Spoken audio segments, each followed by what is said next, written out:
Kasian kasian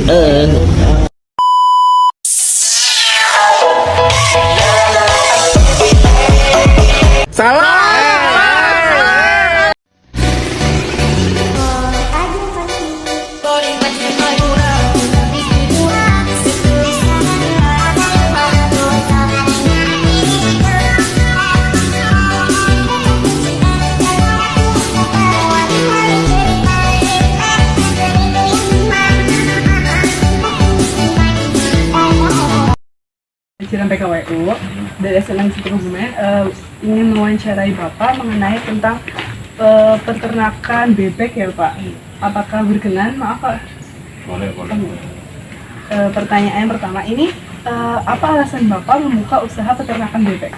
Untuk alasan yang pertama ya untuk usaha sampingan, yang kedua dari peternakan bebek ternyata bisa menghasilkan ya hasil samping yang biasanya ya kayak kotoran itu kan bisa kita pakai untuk pupuk, itu dari itu bisa kita pakai untuk pemupukan tanaman, padi dan lain-lain.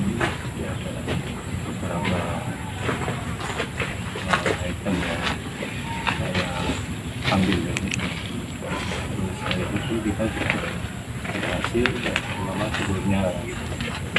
Oke, karena yang pertama telur kotoran yang tidak bisa kita gunakan untuk pupuk, itu manfaatnya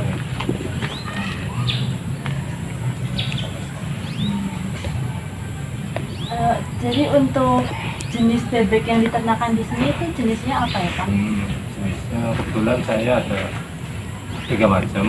Yang pertama untuk bebek lokal, yang kedua alabio itu yang dari Kalimantan, yang ketiga dari Magelang. Magelang walaupun tidak terlalu banyak.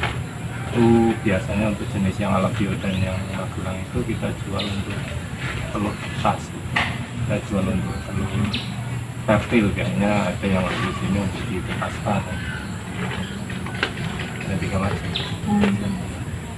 Kemudian pertanyaannya, kenapa Bapak memilih bebek daripada hewan unggas lainnya seperti ayam gitu Pak?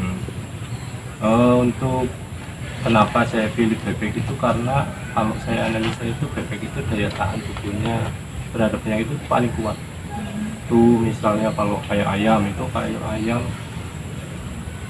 misalnya ada yang kena, misalnya di kanan kiri itu pada piara ayam kan, ibaratnya ada yang kena penyakit pada sakit, dan ternyata bebek itu enggak. Itu saya rasa daya tahan tubuhnya lebih kuat dari yang lain. Itu kenapa saya pilih bebek. Terus untuk perbedaan peternakan Bapak di sini dengan peternakan lain apa ya Pak? Apa dari jenisnya atau? Bedanya sebenarnya kalau peternakan bebek itu kan ada 3 sistem itu ya. Yang pertama tradisional atau konvensional, itu biasanya yang peternakan jenisnya berpindah-pindah, misalnya dari tempat yang lain ke tempat yang lain. Contohnya misalnya kalau pas panen biasanya kan ada yang piara bebek numpang di suatu tempat, nanti digembalakan di tempat panen itu kan. Nah itu yang modelnya tradisional. Terus yang kedua ada sistem semi intensif, dia dikandangin tapi kalau siang biasanya dia dilepas. Itu sistem yang kedua. Sistem yang ketiga full intensif, itu jadi full di kandang 24 jam. Dan kebetulan kalau saya ambil yang full intensif, dan saya rasa kalau yang lain itu pakai sistem yang sama dengan saya, sebenarnya nggak ada bedanya. Hanya saja bedanya kalau misalnya kalau saya full intensif, yang lain mungkin semi atau tradisional, nah itu bedanya paling seperti itu. Kalau sistem yang sama ya sama, hanya beda di sistem yang sama. Kemudian untuk kesulitannya itu selama punya peternakan bebek itu apa ya Pak? Nah, kesulitan yang sebenarnya kesulitan itu ya, yang pertama dari biasanya kan perawatan, terus pakan, dan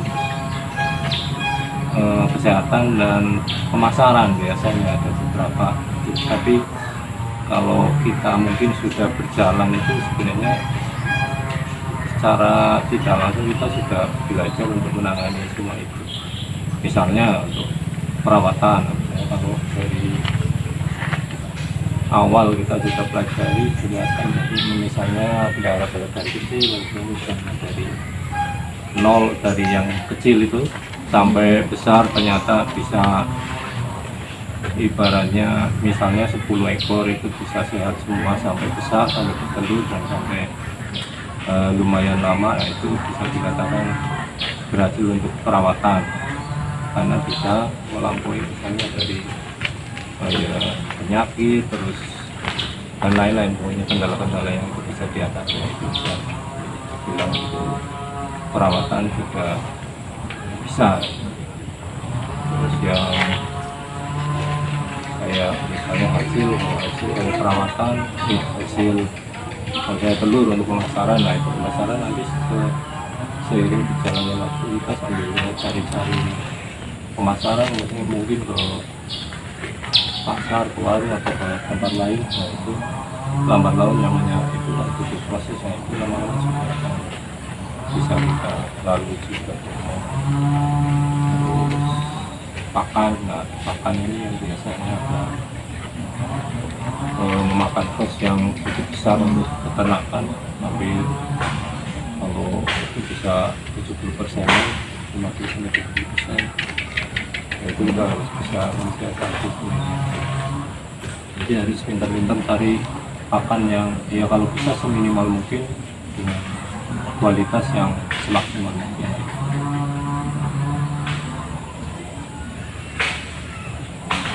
Untuk penyakit yang biasanya menyerang bebek itu ada Pak, apa dan karena apa?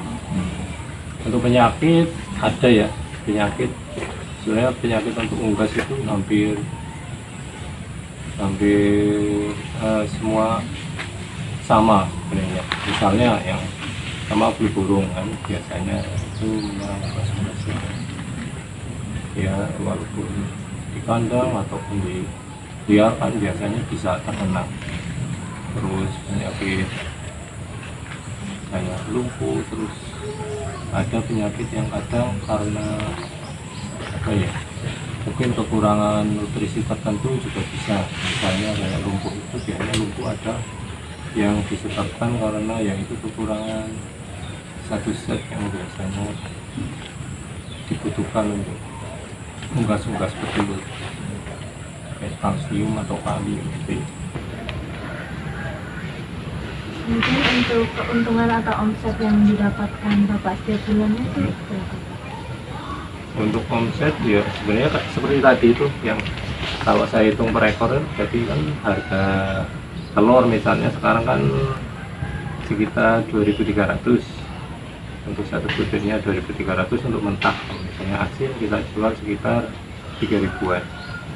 Nah itu kita ambil modal, yaitu kalau misalnya paling maksimal biaya kos untuk pakan itu 1.500, berarti misalnya kita jual telur asin berarti 3.000 dikurangi 1.500, jadi kita dapat keuntungan bersih 1.500 per butir.